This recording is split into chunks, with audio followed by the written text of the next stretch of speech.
But for now, I want to learn a few poetry things so that I can lie to my husband because his birthday is coming up. Hi, ladies. Hi. Hello, gentlemen. Please introduce yourselves, starting with you.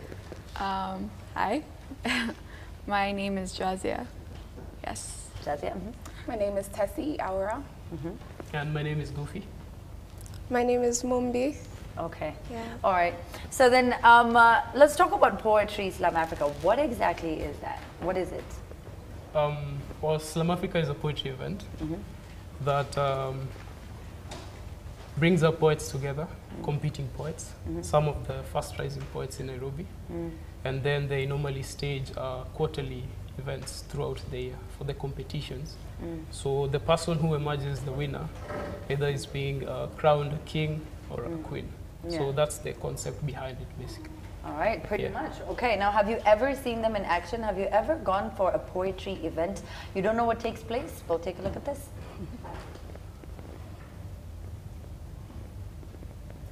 Only changed the voices of children of Israelites zikakuwa more powerful kuliko tractors za caterpillars zikaboma the strongholds of Jericho. Only defiled the law of gravity tukakuwa send up to heaven. That made this principle ilikuwa obey when you walk on water.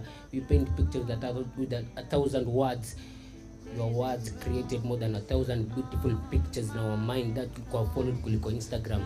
Jesus Christ was the Prince of Peace. Nikiona kipara utanipatia bado peace of mind. Nikiona hiccups, wewe ndo maji uzima Christ. Obey my thirsty charge Sprite. Nina dreams ya kubaki ka the only dad anaweza raise street kids. Nibaki ka the only dad anaweza raise all the street mamas and fathers kwa mansion. Na najua hizi dreams zikicome true. Hizi dreams zikicome true. Ndio itakuwa the first time kuona na kusikiza sauti ya the old and the old gone Martin Luther. Pass with no rules. This statue of mine can pass on the left-hand side or the right-hand side. You don't need to be a stone and it doesn't need to be 420 for us to be hand determination and start creating a paradise here on earth for everyone's satisfaction. So like Steve Jobs would say, this one here, this is to us. The crazy ones, the misfits, the round pegs in the square holes, the ones who see things differently, not fond of rules and have no respect for the status quo.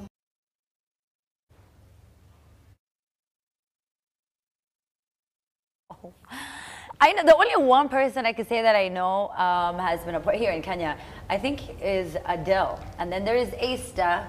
And I think it's so easy for you to be a poet and then get into rap. Right? Rap or singing. No, rap or singing. Either one, either or. So let me ask all of you, how long have you been a poet for? I've been writing poetry since I was 12, but I've been properly performing since 17, 18. Yeah, I took part in the Slam Africa in March actually, so this is my second time with Poetry Slam Africa. Okay. Yeah, and I've been writing since I was like 10 to 11. Like I grew up with poetry in our house, like my mom writes. And like it was always an artistic way for me to like verbalize what I was feeling, because I was always like, how do I say this? And then I'd get my pen and I'd be like, you're making me angry right now. I just need some time to cool down, like something like that, you know? What the real I was brought up in But I like that, I like that. And how long have you been doing it, darling? For about 2 years, ever since high school. Yeah. That's when I was introduced to poetry and the poetry scene. But I also rap a bit. Do you now? Yeah. But how old are you? I'm 18. Yeah. Everyone raps at 18. Drop us a line, drop us a verse. Like get ready to freestyle. Do we do beats for you? Yeah, beatbox. Beatbox, yeah?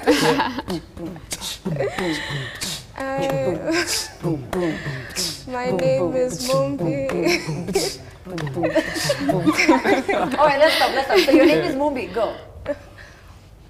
Can I get some help? Yeah. Goofy, take over. The beatbox? No, the lines. The lines. Lines. Oh. So then no, see, he's rapping for you. That's not helping. He's doing the job for you. I don't freestyle, but So you have to write it down. Yeah, when I write poetry, sometimes I also write rap.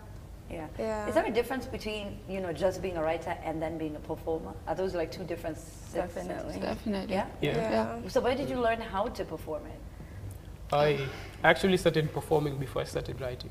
Oh, okay. Yeah, So did you because, perform other people's work? Yeah, my sister is a producer and a writer. Ah. So I used to perform some of her pieces. Yeah. Then once I started high school, that's when I started writing my own pieces and performing. So it's been quite some years in learning the two and merging them to come with a poetry performance. Yeah. So how long has this been going on, Poetry Slam Africa? Poetry Slam Africa, it started in 2008. Okay. Back then it used to be monthly. It started at a restaurant in Westie known as Dar's Restaurant. Yes, the Ethiopian Yeah, restaurant. yeah, they- 400. And then I think there were like maybe 30 people who used to go. Yeah, back then it was a bit difficult for the organizers because you'd find an organizer has organized Slam, and then you have 5 judges, and then like 12 Slam Africa contestants, and maybe The judges are more than the contestants. yeah, or maybe, and then you find just maybe one person who's having food at the restaurant. So in total, like have 20 people. So yeah, And 3 waiters. yeah, and 3 waiters. It was very tough. It was very. it was Why was it hard to get the poets then? Was it that they didn't know they weren't there, or what was the problem? It was a bit difficult then because, okay, poetry for the longest period of time hasn't been widely accepted in Kenya as compared to maybe music and other forms of art. So within the years it's been rising, and there's a bigger difference in terms of attendance and organizing these events. It's more organized in the sense that there are workshops, there are auditions, so that normally there are 3 stages for Slam Africa: the first round, second, and the third round. So we normally take 9 contestants from all over Africa, but mostly Kenya, and then we stage an event. Like this coming event on the 12th of June, we'll be having the 61st edition. So 61st. Yeah, 61st.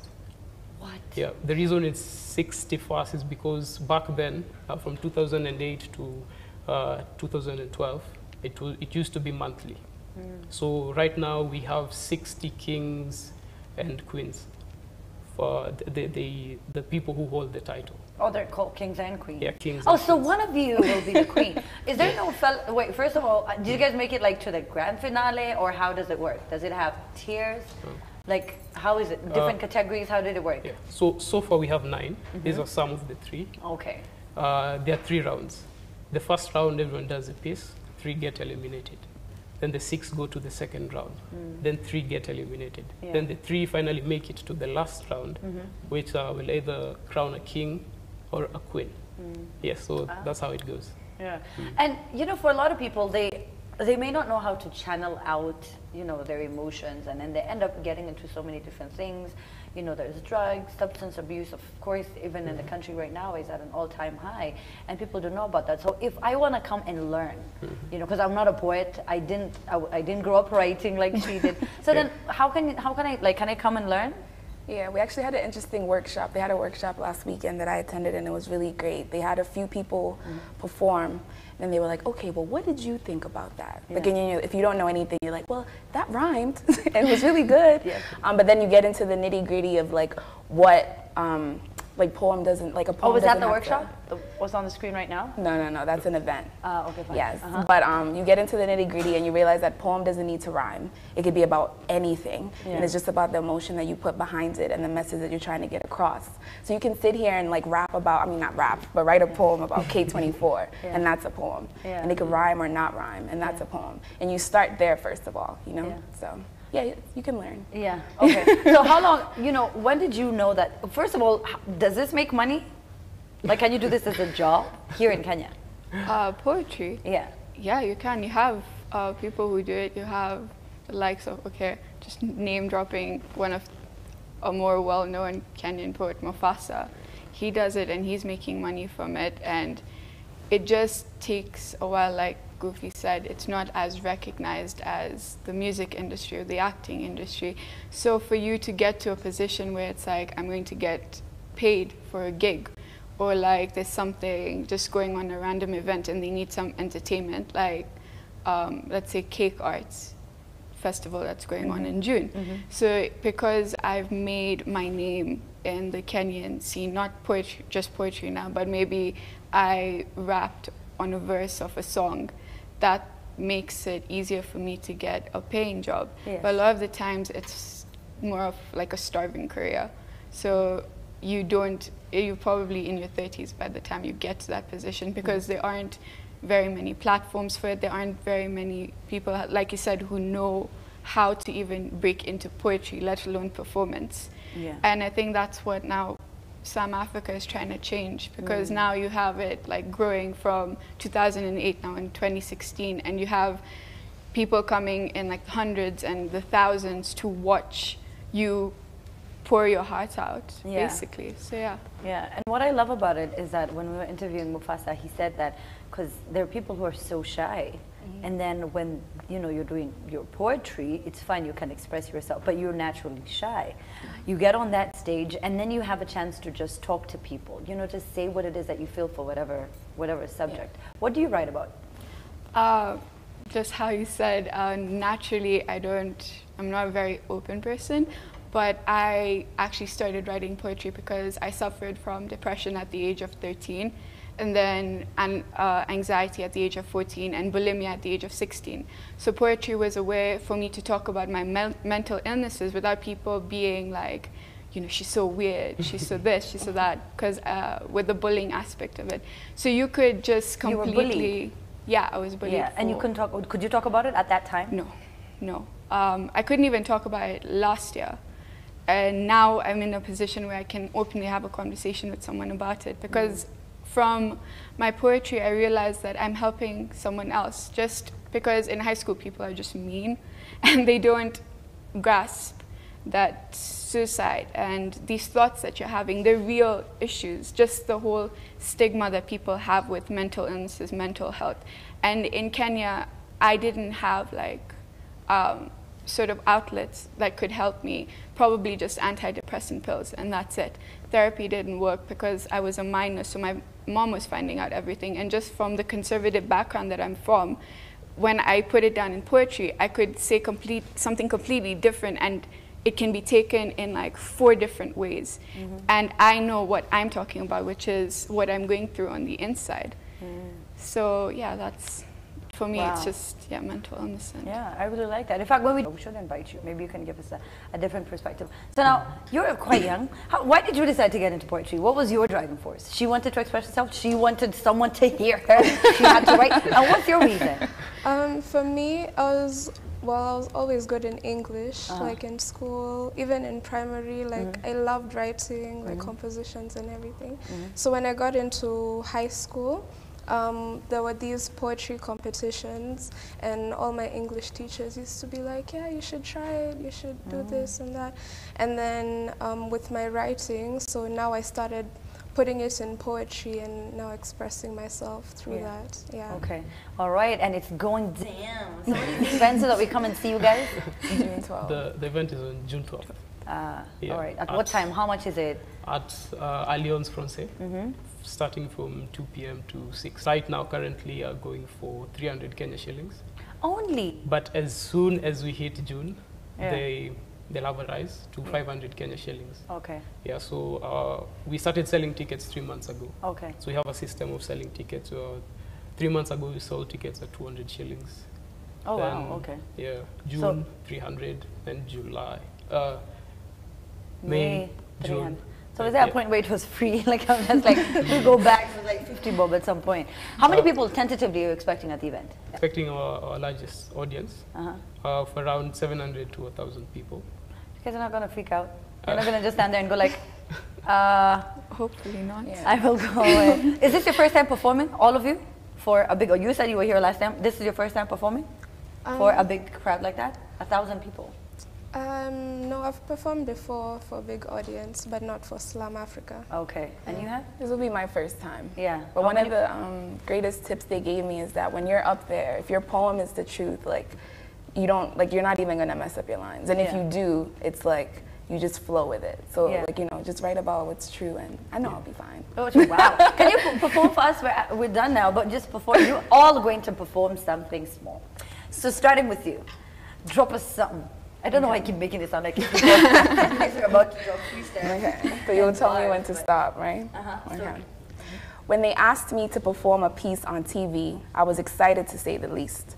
exhilarated at the opportunity to share with you snippets of my masterpieces, give you a glimpse into my most cherished trinkets, perhaps prove to my father that I wasn't a delinquent, but nonetheless, I was gonna let you explore creases that not even lovers explored when we were sleeping. Close my eyes, digest my pride, summarize my life, all in an effort to get you to buy a ticket. But see, I was planning to leave you mesmerized, clamoring for social media, tweeting my lines like you do for Churchill, the comedian. But in the midst of all this, I couldn't help but think that maybe it went against everything my mother believes in. See, she told me to be kind and generous, open and honest, but in my mind I can still hear her speaking. Parts of a woman she must keep to herself. And I don't care the amount of love or the amassed wealth. There are pieces of you, my love, you don't share with anybody else. And so I couldn't understand at the age of 10 what parts of me were to be sacred when everything around me told me that everything about me needed to be hidden. So I kept it all locked in. And as time went on, I grew envious at men, angry at the opportunities afforded to them, perplexed at why they could demand for their freedom, but I had to wait my turn to speak my mind because I was female. Preach, girl, preach. And that's it. Oh my God, that was so good. That was so good. I want to hear your piece as well. Just whichever piece. No pressure going up to that. Okay. Ooh. An open letter to my depression. How are you? It's been a while since we last spoke. I don't know what excuse to give you for not acknowledging your presence. Your presence is unnerving and comforting at the same time. You're that friend that I love to hate. You're the only person that really understands me. You understand why I'm screaming and crying and breaking when I don't even know. You understand why my death would be necessary. You understand the blood flow, the blade, more than I do myself. When I scream, you're the only one who ever seems to come. Why are you the only one who ever seems to run to my side? I'm beginning to question if these decisions I'm making are mine or yours anymore. I don't know the thin line between you and me anymore. It seems all I am becoming is this vessel for your destruction as you become and take over me entirely. Wow. You guys, you're our final performer. No pressure. Let her rip, let her rip, let her rip. I'm still learning how to feel alive. Because in this world, the one thing they won't teach you is how to survive. So when they try to feed me lies, they run to my supplies, my paper, my pen, and my rhymes. And sometimes when I find it hard to write, the paper staring back at me, it's blank, it's white, and I hear a voice and the Lord is saying, let there be light. And like the branch and the vine, the poet and the poem intertwine and I come alive. I'm still learning how to feel alive. Because in this life, you can live a million lives, at least I have. And I often find myself wondering, how young can you die from old age? When do I start to believe in burning sage? I look around and all I see are society's cages, and if my life is a book, then all I'm doing is flipping pages. I look around and try to find morning in a world full of midnights. You are the sun in a world full of dim lights, and I am a musical note waiting to be loved into a song. I'm still learning how to feel alive, but that's just me. I don't know about you. And I have one last question before I'm through. How is life short when it's the longest thing you do? Oh, man. Oh. She's 18, guys. She is 18. Christine, Ian, and I will be performing later. I want you to do something too. We're out of time. Of course, I've been saying that for the past 5 minutes, but do you have something for us? Yeah. Okay. I'll do a Swahili shank, please. Eh, bas, Buddha. At least let us get. That's what you say, mother. Yeah. Walikuja na ndimi tamu kujaribu kulainisha nyoyo chafu. Speaker baada ya speaker na kila moja alikuwa na death list. Ni sisi tu watu kujua ni kadi ipi itachezwa. Show me your pinky fingers 5 years back and I will show you the mistakes of a past bullying the present. Vipuli vya umaskini ndio mende kwa hii nyumba ya chuki. Macho yanakondolewa kwa kila asiye na asili ya utu wetu. Vifo vimetandazwa usoni. Wako wapi wenye ndimi tamu? I will walk upon graveyards, Induce the spirits of those dead and forgotten. This life was theirs to live. This life was theirs to live. It's a pity that some chose to fasten it. Nina machungu, uzito wa roho kwa kupoteza ndugu. Siasa za kujigawa, kujipimanisha ni yupi yako sawa na ni yupi atanawa kupitia kifo ya damu. Njoo nikuonyeshe aliyebaki na alama ya panga kichwani. It's not the politicians. Njoo nikuonyeshe aliyebakwa na maafisa waliyefaa kumlinda. It's not the politicians. Njoo nikuonyeshe anaishi kwa hema bila hata serikali kujali. It's not the politicians. Mafala sisi bado tutasikiza mafala si zao, huku tukiignore tuna vidole vya kuvunja chawa hao. Mafala sisi. Yeah. Let me tell you, by the way, I am so impressed right now. Thank you so much, guys. Poetry Slam Africa. We're going to leave the details on our Facebook page. Wouldn't you rather, if your daughter, your son, this is what they were getting themselves involved in? This is how they wrote, this is how they expressed themselves. Instead of getting into drugs, instead of getting into alcohol, instead of getting into any other reckless and irresponsible behavior. That is what you want your kid to get into. Just look at me rapping. Anyway, yeah, so we're about to take a break. We'll be right back. So much more to come. #Hangout Friday.